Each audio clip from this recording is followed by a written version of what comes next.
Bhagavate Vasudevaya. Om Namo Bhagavate Vasudevaya. Om Namo Bhagavate Vasudevaya. So we are speaking on, we're going through chapter 5 of the Nectar of Devotion, which is entitled The Purity of Devotional Service. The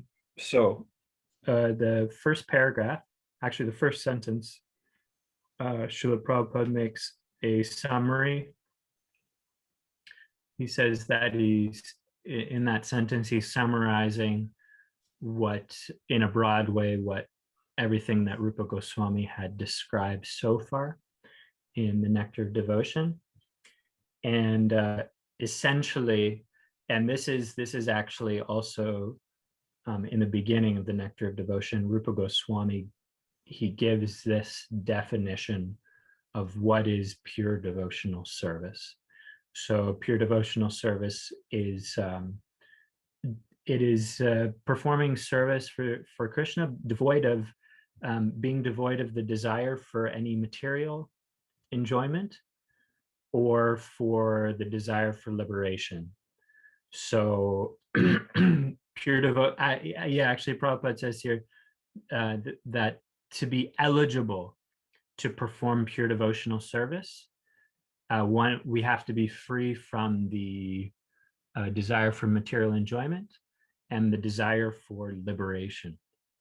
And then we've actually come to the platform where we can actually perform pure devotional service, which is unmotivated, meaning unmotivated by these two things.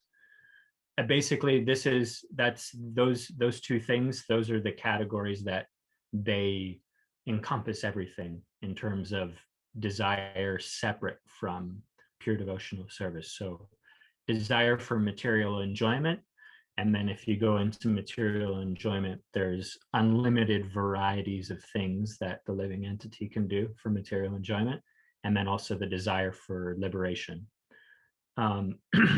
So I just wanted to make the point here, and from last week. So what we're talking about here, what Rupa Goswami is defining and Srila Prabhupada is describing, is pure devotion to Krishna, to the Absolute. And the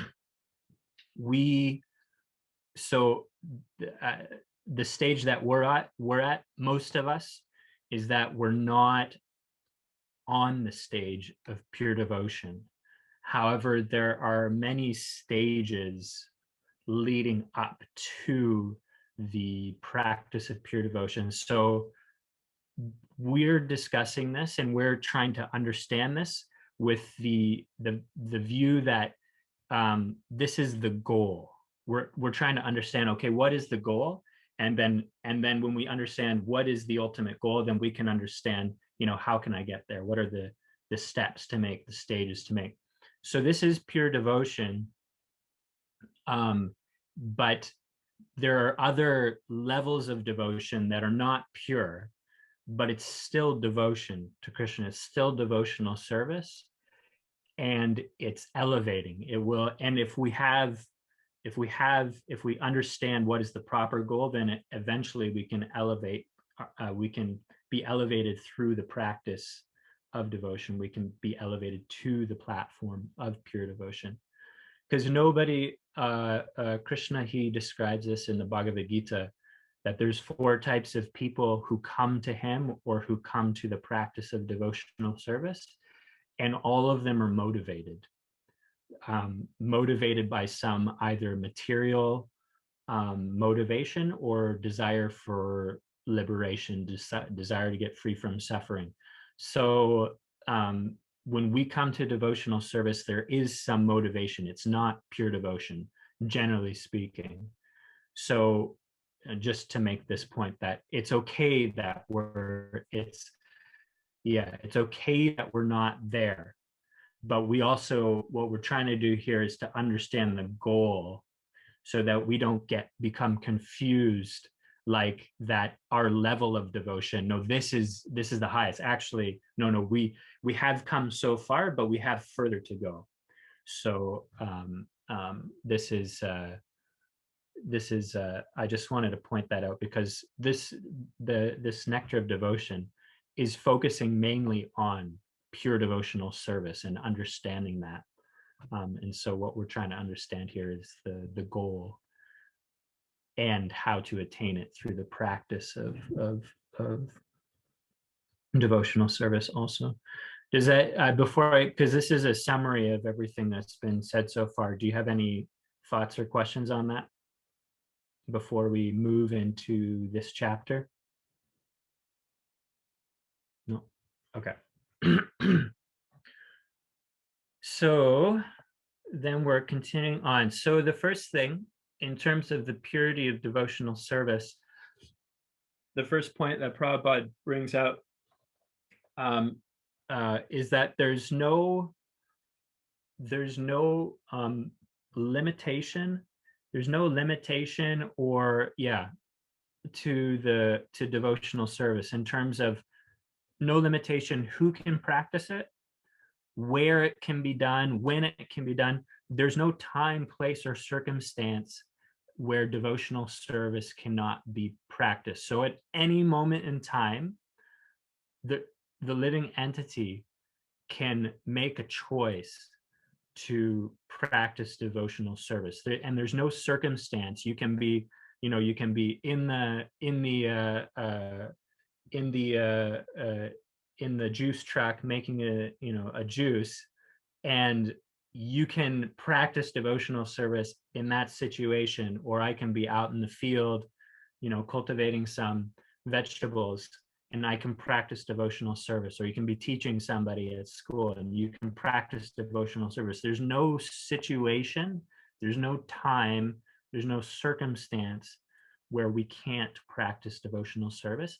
And so there's no limitation in terms of time, place, circumstance, and also candidate. There's no limitation in terms of who can practice, because Krishna consciousness, this is described in the Chaitanya Charitamrita, but love for Krishna, Krishna consciousness is the nature of the soul. It's the nature of the living entity to be Krishna conscious. And so right now, being in the material atmosphere, we've covered that consciousness, and that consciousness is being expressed differently now. But that is the natural consciousness of every living entity, of human beings, animals, plants, all souls. That's their nature. That's the eternal nature of the soul, is Krishna consciousness. And so there's no, anybody can take it up. And so this is being brought up because Srila Prabhupada, he gives some examples there that there was an idea in India before his spiritual master came, and was teaching and preaching in India, that devotional service could only be practiced and taught by a certain group of people. And so they were limiting it, like you have to be born into this certain group of people in order to teach devotional service or to practice devotional service. So when Srila Prabhupada's spiritual master came, then he refuted that idea based on the authority of what it says in the Vedas. And that's also what Rupa Goswami is doing here, is that he's based on and then he gives different quotes. So based on the authority of the Vedas, of the scriptures, then he is establishing the point that there's no limitation to who can practice devotional service, when it can be practiced, where it can be practiced. Because the thing is that if something is eternal, it transcends time and space. something that's eternal. Time has the effect of wearing things down. In time, the body gets old and dies. In time, like anything we construct falls apart.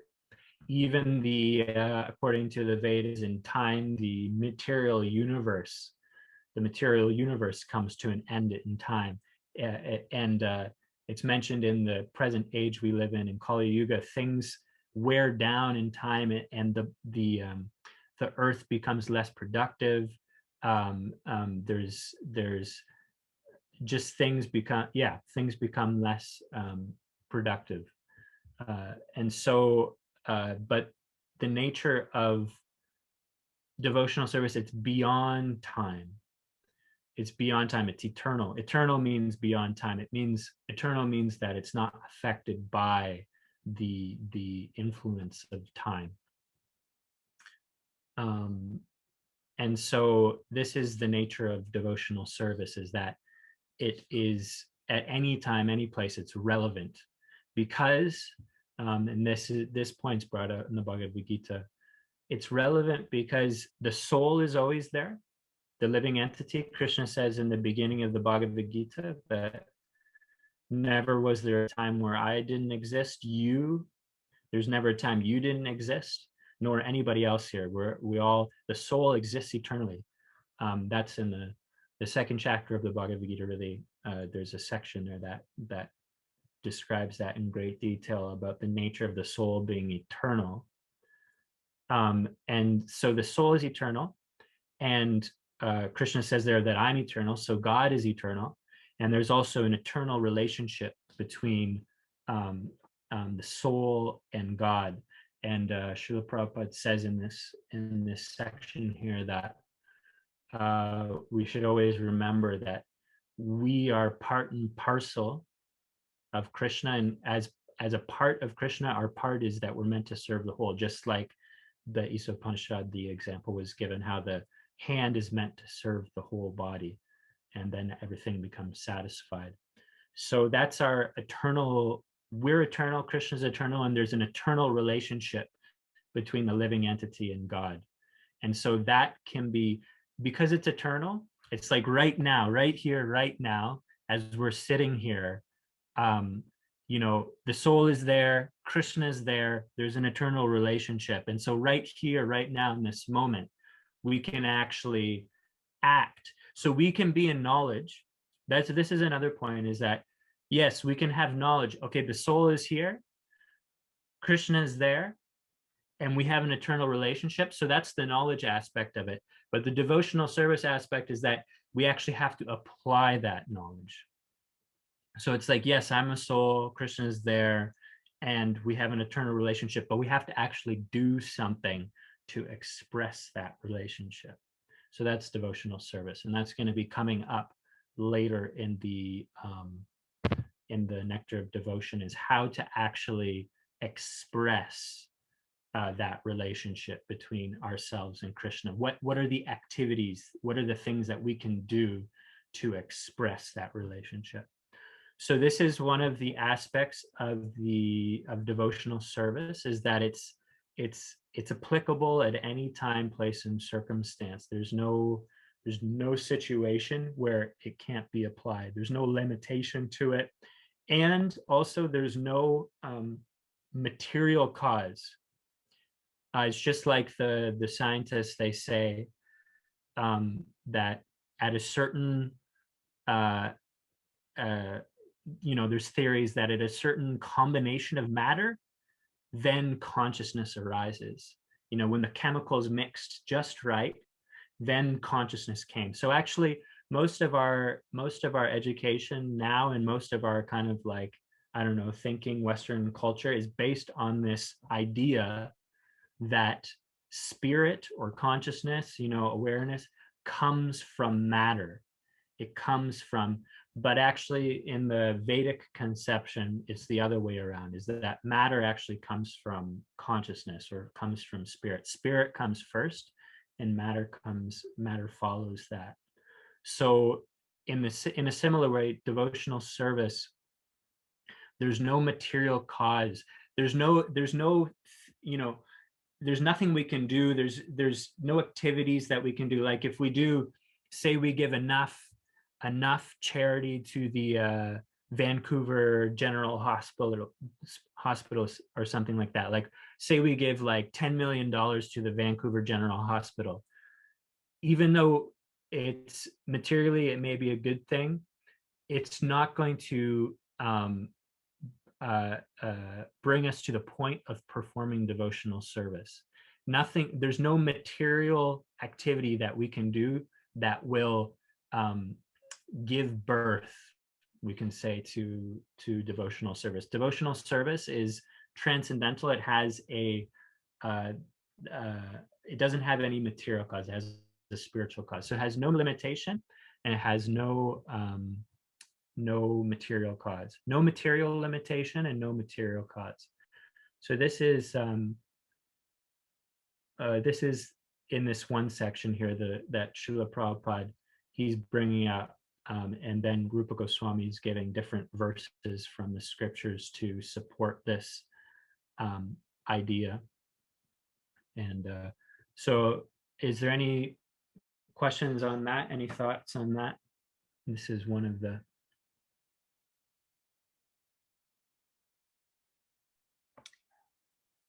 I guess my only really thought about it is like gratitude, because like, thank goodness that there's no limits, and thank goodness that he was forward thinking to be like, no, that's not really what the scripture is saying. It's like anybody could perform devotional service. So I just felt really grateful. Yeah. No, that's a great point. Because yeah, go ahead. Sorry, and the flip side of that is that there's no excuse. Yeah. There's no limits, therefore we have no excuse to not perform devotional service. This is the thing, is that before Bhaktisiddhanta and his father Bhaktivinoda Thakur, like the understanding of Krishna consciousness was not very well known, and so it takes someone who's very I don't know if we covered this in the Nectar of Devotion yet, but it describes that a first class devotee is somebody who can convince others of devotional service by logic and by examples from the scripture. Yeah, it's chapter 2 or 3. Okay. Yeah, so this is like the Bhaktisiddhanta, Srila Prabhupada, they were able to inspire others to take up the path of Krishna consciousness. And we're going to get into a little bit of this, but we've covered this also in the Isopanishad, that it is Krishna consciousness is, it is the nature, it's the nature of the living entity, and it's the goal of life is to develop Krishna consciousness. The world has been created in the way in which to inspire us and to bring us back to our natural position, our natural state of consciousness. And so gratefulness is definitely, we need that, because these great souls, they sacrifice all their lives' energy just to be able to give us the opportunity to take to devotional service. So yeah, that's a great point, because that actually leads into the next thing, the point that Srila Prabhupada makes in this chapter is that, so yes, we have this opportunity. Can I interject? Just like you say, this whole world is meant eventually to realize Krishna. Krishna is there guiding us, but when there's great souls on the planet, there's definitely an injection of mercy or more availability to get bhakti. that's what they do. They make it available. They give us the opportunity to make the choice. Because devotional service, it's always a choice the living entity has, because of what was being mentioned before, how it's the soul is always there, God is always there. We can always connect, we can always act in relationship, in that proper relationship. So the opportunity, but the thing is that we need to be, and that's what the great souls do. They come and they give us the knowledge, they give us the ability to make that choice, because before they come, we don't have, we're not aware that there is a choice. We're not aware that we have this choice to make. So that's, they come and they give us the opportunity to make and so Srila Prabhupada, he says there, so it's not just that, okay, now it's like, okay, I choose Krishna consciousness. I choose, and then, or he mentions there, one takes initiation of a spiritual master, and then it's finished. And then you don't have to do anything else. No, you still have to follow all of the prescribed methods if we want to attain the goal. Then we still have to follow the prescription. It's like being accepted into the university, or into like a whatever PhD program, and then you don't write your thesis or whatever, and you expect to get a doctorate at the end. So no, you do have to follow the standard methods. You do have to go through it. You actually have to perform the process. Also, it's not just a matter of accepting. I don't know if Srila Prabhupada bring this point out. I don't know if this point is in the Bhakti Rasamrita Sindhu. Like, I don't know if Srila Rupa Goswami brought this point out, but I have, one thing is that this is a very modern religious idea. Like, there's definitely the idea there in modern religion that I just have to accept, I just have to believe, and then everything is good. I just have to believe, and then I can whatever else happens, I could potentially do whatever I want. But if I believe or if I accept, then it's all good. So Srila Prabhupada, he's making the point here that this isn't the way it works. Yes, the initial thing is to accept. So it's like, yes, there's a great opportunity here, we accept it, but then we actually have to take advantage of the opportunity by applying it. And that's where the difficulty comes in. Well, there is a verse. I think Rupa Goswami quotes it. I'm not sure if it's in the Nectar of Devotion per se, or the Bhakti. If I find it, I'll say it. But it's that if devotional service is not being followed according to the rules and regulations of Shastra, then it just becomes a disturbance in society. So like it does say that devotional service has to follow the prescriptions of Shastra. So these people that might have religious faith, you still have to follow your scripture. That's I'm not sure I'm pretty sure that's not here. I'm not 100% sure, but Prabhupada didn't go into that particular point. He just so this is important to note, is we have to, like, one thing is that devotional service, Krishna consciousness, is a science, and so there's a lot to know. The principles are simple. Like, we're souls.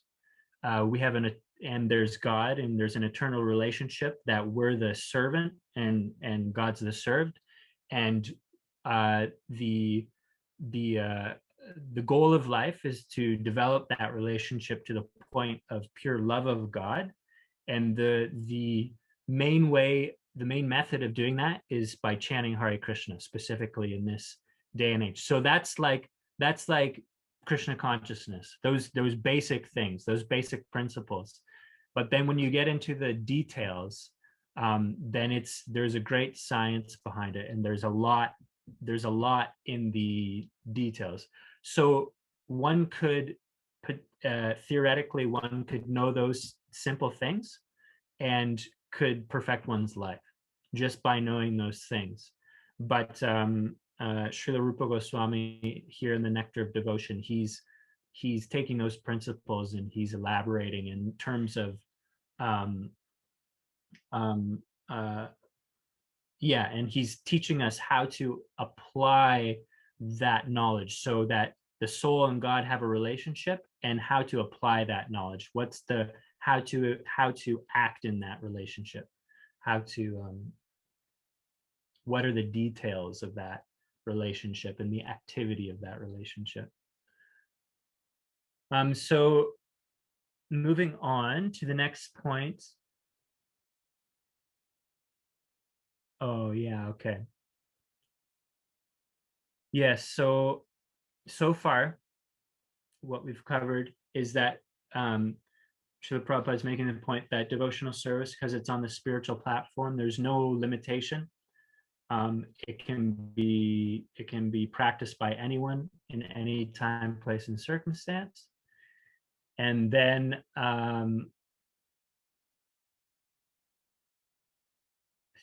in terms of the purity of devotional service, the next thing is that that devotional service in and of itself is sufficient to purify the living entity. So in religion, in the Vedas, in religion, there's this idea of sin, that we can do something wrong. In terms of the Vedic conception, then we have, the world is operating, it's created by God, and it's operating according to certain laws. So sin means to do something that are against the laws or against the nature of the world and how it works.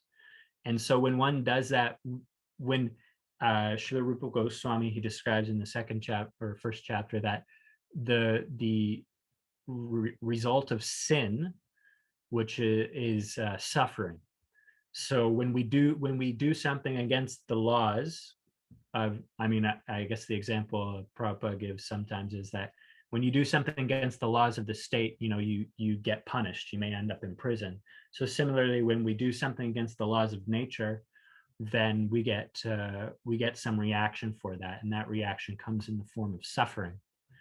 And so in the Vedas, they have many different things that you can do to purify yourself of those sins that are performed, and so that you can, avoid suffering.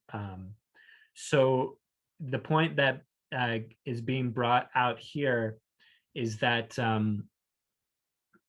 Krishna consciousness, the practice of Krishna consciousness, the practice of devotional service in and of itself there isn't any other anything else that needs to be done. You don't have to you don't have to perform any other religious thing in order to get free from the things that you might have done that were sinful or whatever, wrong. So I'm just thinking of an example here. Yeah, like probably in the Vedas, like some example would be given, like say you went and I don't know, you stole something. This is definitely not an example. I'm just giving an idea here. You went and stole something. So the Vedas say, okay, you stole something, so go and go plant an apple tree, and that'll, counteract the planting fruit trees is considered to be like a pious activity, it's like a welfare activity, because when you plant a sorry, I just sidetrack into a little gardening here, but when you plant a tree, like say an apple tree or a fruit tree or a nut tree or something like that, that you yourself may not, get the fruits. The fruits may come 20 years down the line, or maybe even longer. Maybe you'll die before the fruits come. And so you're planting the tree, and others will benefit as a result. So this is the nature of pious activities, is that it's not, it's others benefit as a result. So like digging a well, planting fruit trees, opening a hospital, et cetera, et cetera. All these things are considered like pious activities. They're considered, welfare activities. But and so these kind of things, these are done to counteract the things that we may do that are wrong, the sinful activities. However, Rupa Goswami makes the. Go ahead. I might have an example. Yeah, go ahead. Go ahead. It's like the military operates on a whole different set of laws. It's independent. It's like anybody that's in the military is not an ordinary citizen, and the law applies differently to him. Because he has more responsibility and all of that. It might not be the best example, but the thing is that Bhakti is completely independent. You don't need, it's a different world. You don't need to supplement it with something else in that sense, like that. It's almost like special citizens, Yeah. So I don't. Can you hold that thought and see if it ties into mine? Because I'm not quite sure if it connects to the point I'm making, but if just hold it, and if it connects, then please pipe up, jump in.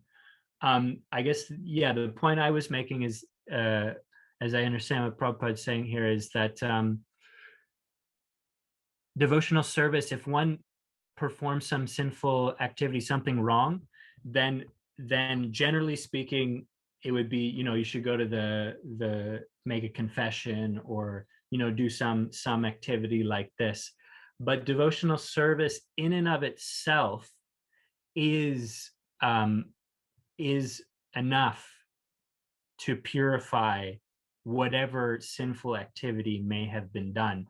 And the reason for this is that, like, so for instance, if you're chanting Hare Krishna and you do something wrong, you don't have to think that I have to do something else than chanting Hare Krishna to get through this thing, like to free myself either from the reaction or to, because the thing is that devotional service, it doesn't just free one from the reaction.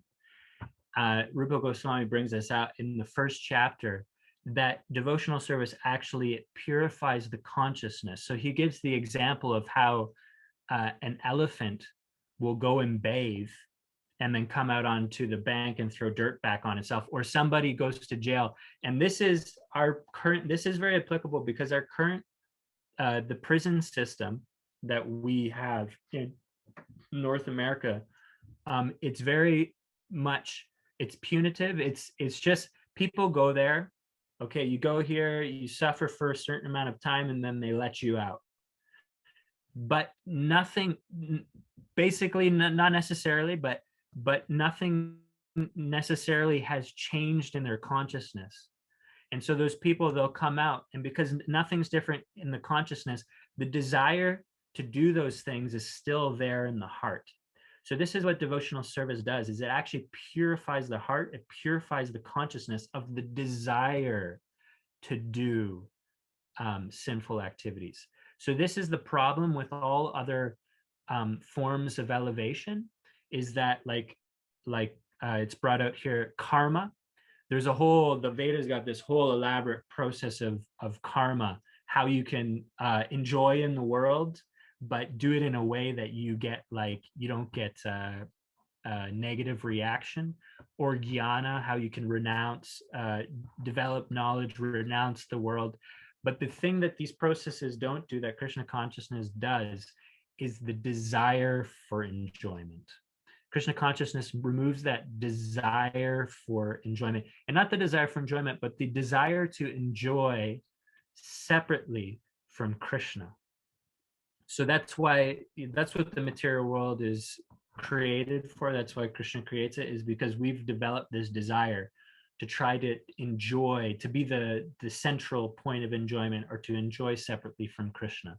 We have this consciousness that we want to be the, and so that's the, so bhakti, it in itself is the, you don't need any other purifying process, because bhakti in itself purifies the heart, and it purifies the consciousness more than any other process of elevation, any other spiritual process, anything else. You have these stories in the Bhagavatam, and in the different Vedic texts of yogis going and meditating for years and years and years and years, and then something happens, like one yogi saw two animals like copulating, having a baby, and it disturbed his mind, and he went and he gave up his meditation.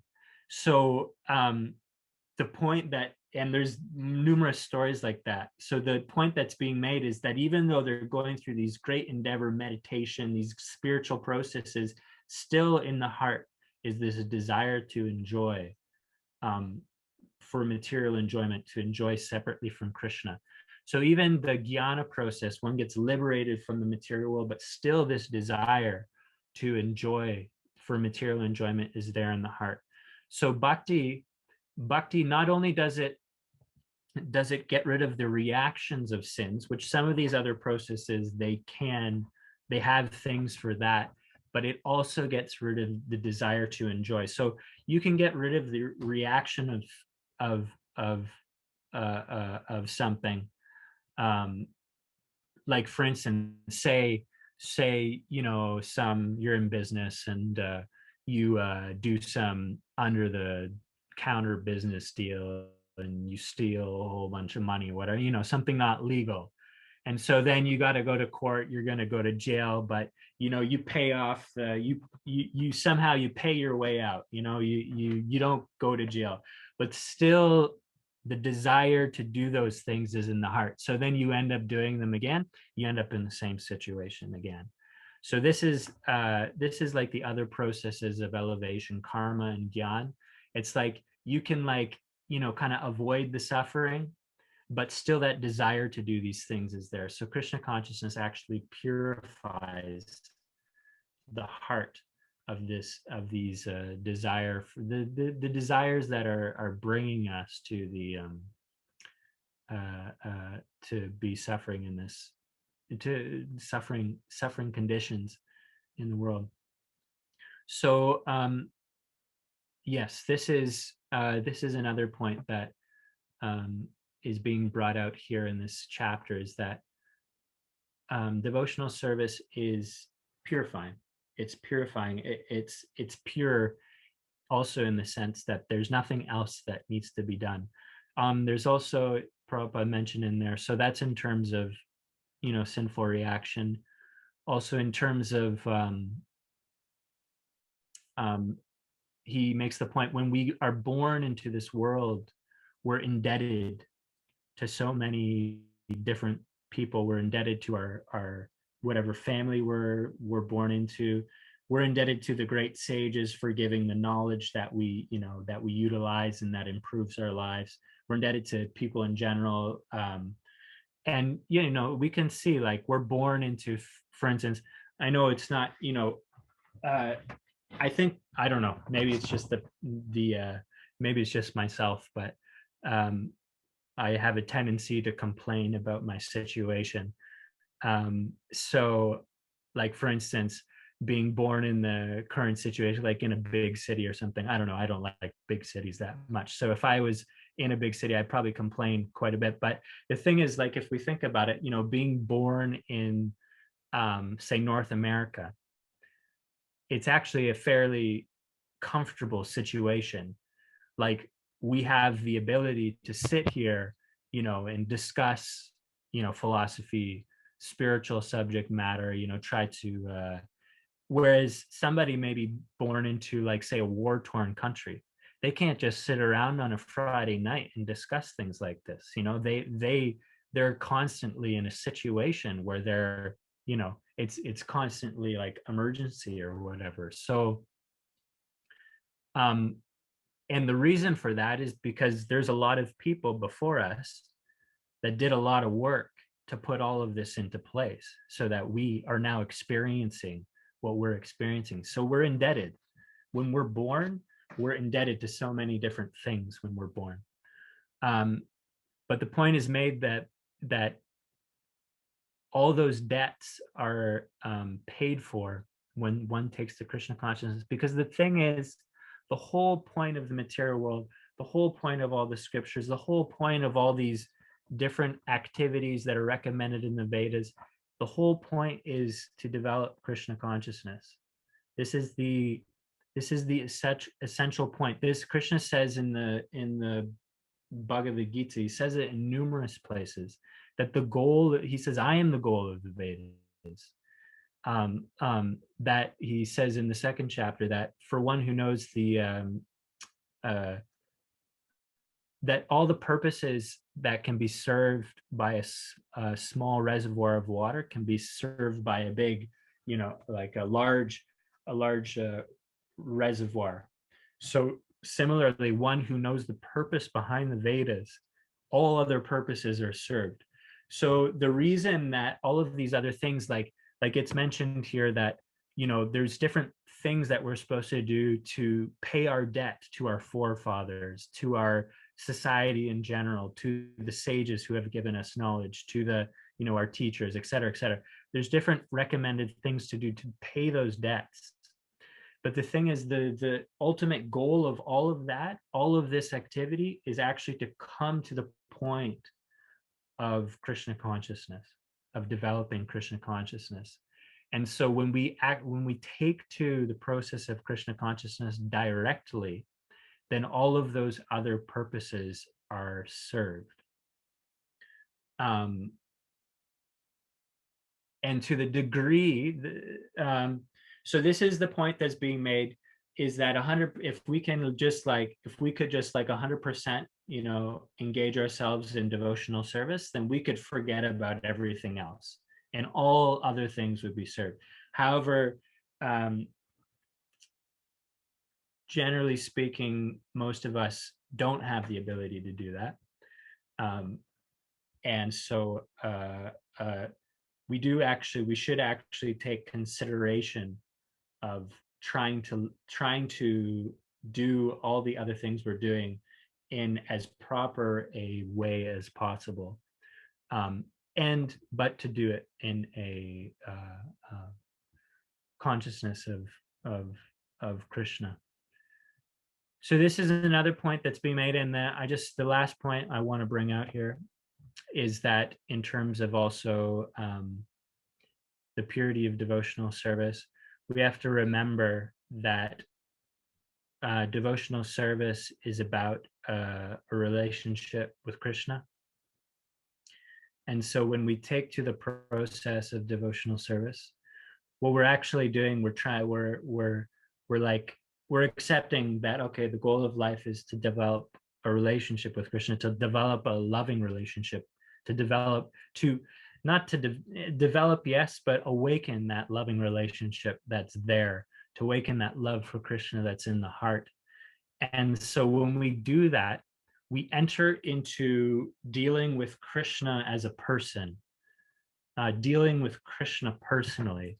Whereas before, in the material world, because we're always dealing with God, but we're dealing with him, we're not approaching him as a person that we want to have a relationship with him. We're approaching him like, oh, I want this, I want that, God's created the world so I can enjoy, so he's giving, I want all these facilities. And so Krishna, sorry? As a vending machine. A vending machine, yeah. We're treating God as a vending machine. And we just have to think about it a little bit. Like people may say this is, like what God created the world, whatever, but it's like we just have to think about it a little bit. Like we're living off of, water. Did we create water? No, we didn't create water. The land, you know, this is one thing I noticed from growing things is like you stick a seed. I didn't create the seed. That's first of all, you know, I stick the seed in the ground, it sprouts because of adding water, which I didn't create. It grows. It's like I'm just like basically, I'm trying to kind of like create a favorable environment, but everything I'm using, everything that's happening, the growing process, and then you get flowers and then the fruits start going. It's like I didn't do any of that, you know? And I'm taking the fruits, I'm taking the result, and I'm benefiting, like either I'm selling it, I'm getting some money for it, and it's like it's crazy, like I didn't produce any of that. I just like took part in the process and now I'm getting some money personally for it. It's like the money should be going to Mother Earth because she did everything. So similarly, we just have to think about it a little bit, like actually everything, and the world is coming from God, and so actually we are dependent, we're getting everything, so everything, we just have to understand what the relationship is, that we're in that it's, if we treat the whole thing like a vending machine, it's just the consciousness is totally wrong. It's totally wrong because we are totally dependent. We're totally dependent. And so the idea is to not just to take, because just one way, it's not a relationship. So the idea is to develop a relationship. So the idea with Krishna, we're developing this relationship. When we enter onto the path of devotional service, that's what we're doing. We're entering into this, we're actually treating God, the absolute, as a person. And so he reciprocates. And Srila Prabhupada brings out this point at the end that Krishna says that even if someone who's endeavoring for devotional service has entered onto this path of pure devotion, even if they do something wrong, abominable, sinful, something that they should get some big reaction for, Krishna says, I'll protect them. I'll protect them because they're entering into a relationship with me. And so this is the beauty of bhakti. This is the beauty of Krishna consciousness, is that when you start dealing with God as a person, as opposed to a vending machine or doesn't exist or whatever, Krishna is a person, just like, I'm a person, Jade's a person, Damodar is a person, but in the sense that he has a personality, but he's different in the sense that he's the person that controls everything, from which everything comes. And so he's a good person to enter into a relationship with, because just like you have the king, sometimes someone will get some judgment, not now, well, maybe some places in the world, but formerly, so the king makes the laws, and some person may get a judgment according to the law, and they're going to suffer according to the judgment, but then they come before the king, and the king decides to pardon them for whatever reason may be there. So this is the personal element. This is the relationship that we can, this is what happens when we enter into a personal relationship with Krishna. He's made all the laws, and actually the laws of nature are pretty, they're there to wake us up, but some of the laws of nature can be pretty harsh. But when we enter into a personal relationship with Krishna, and when our goal in life is to develop that to the point of pure loving service, then Krishna, he will personally protect us. He personally takes an interest, and he personally helps us. And it's mentioned there that he personally, from within, he will correct us in some way. So this is the few things there from the purity of devotional service that Rupa Goswami and Srila Prabhupada are bringing out. But yeah, I guess Damodar, and what you're saying, it's a whole different realm. Like the devotee is he's acting on a different set of laws, but I wouldn't even say laws necessarily, is that it is laws, but it's the laws of relationship. And so when the devotee enters into when we enter into a relationship with Krishna, then everything changes in terms of how Krishna deals with us and how like in the military, he's still punished, but he's punished within military laws. right. For example, if somebody in the military gets misbehave, he's punished in military laws. That's like a different set of laws in that sense, because he has a different responsibility. Yeah.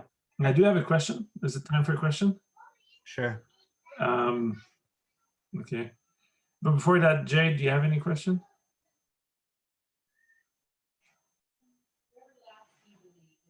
I'm gonna, who just joined us? I'm gonna stop recording because I feel this is a sensitive issue. My question. And if you do want to hear the question, you just had to attend live. That's all. So I'll stop recording. Is that okay? There's somebody trying to connect here, but I'll stop recording.